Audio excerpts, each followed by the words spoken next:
I'm recording this in September of 2024. It's very likely this year will be one of the most consequential in our nation's history.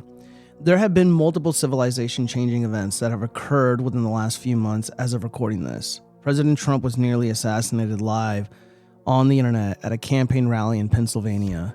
His opponent, the fraudulently elected so-called President Joe Biden, conceded to him, stepping down only to be replaced by his vice president, who is somehow less qualified for the job than Biden himself. And it's also likely President Trump is literally going to be thrown in prison for some made-up crimes. Anyway, this election cycle will have some devastating consequences, not just for the United States, but the whole world if Kamala Harris wins. The regime is desperate to make her appealing to the electorate, and it's pulling every trick up its sleeve to drag this donkey over the finish line, even reviving the dead narrative of spooky Russians interfering in the United States election or something. Allow me to elaborate.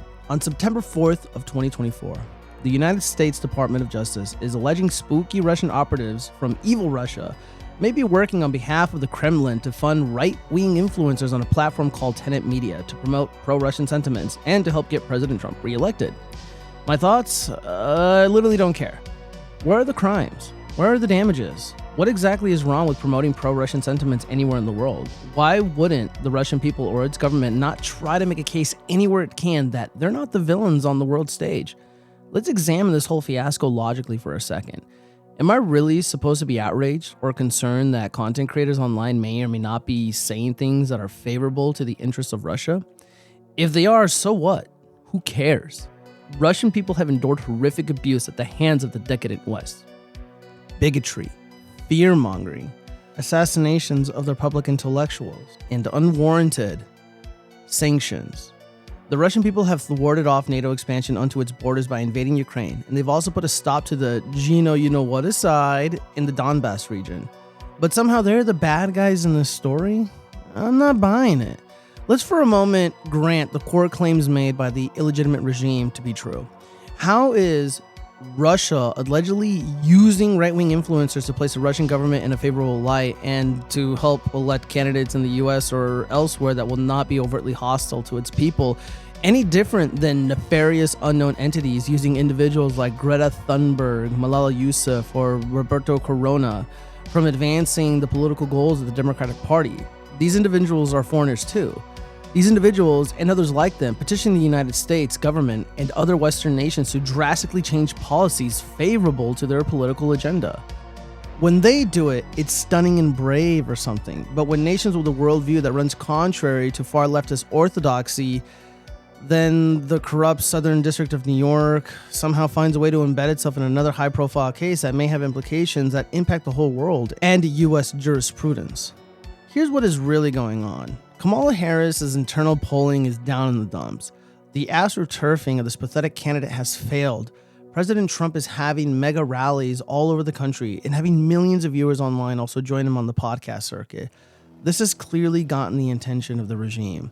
It's abundantly clear the influencers who are helping President Trump spread his message of peace and hope is having a massive impact on polling metrics.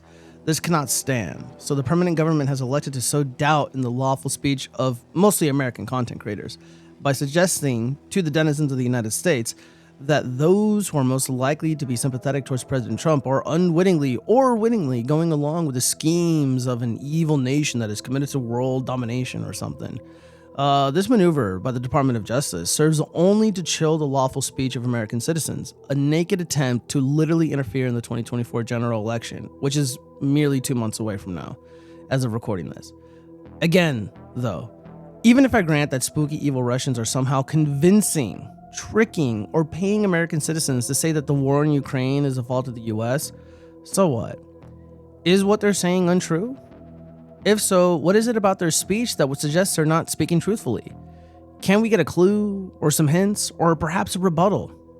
Is it really a crime to be vocally opposed to the military campaign of Ukraine if you're paid to do so by some random Russians? If so, why? How is this any different than any other nation or high-profile political activists from foreign nations constantly propping up the Democratic Party and their far-left agenda? How come the DOJ or the Southern District of New York never intervene when activists like Roberto Corona or Greta Thunberg deliberately petition our government and citizens to act in a way that furthers the interests of the worst kind of far leftist progressivism. It's all bullshit. And this is happening literally 2 months from the actual election, and will drag on from now and way past the actual general election, because the regime needs to find a way to discredit content creators who don't support Israel, Ukraine, and the Democratic Party platform, and all their weird little pet projects like the Green News scam, etc., etc.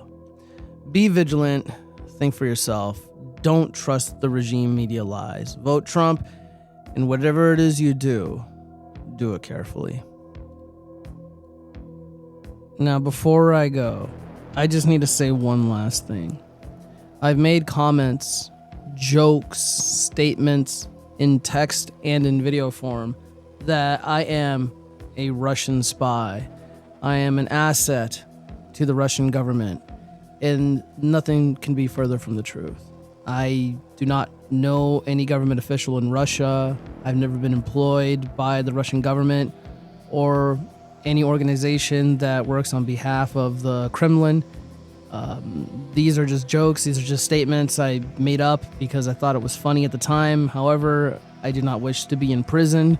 I do not wish for my lawful speech to be under attack for jokes I made or comments that I made in jest. With that being said, once again, whatever it is that you do it carefully.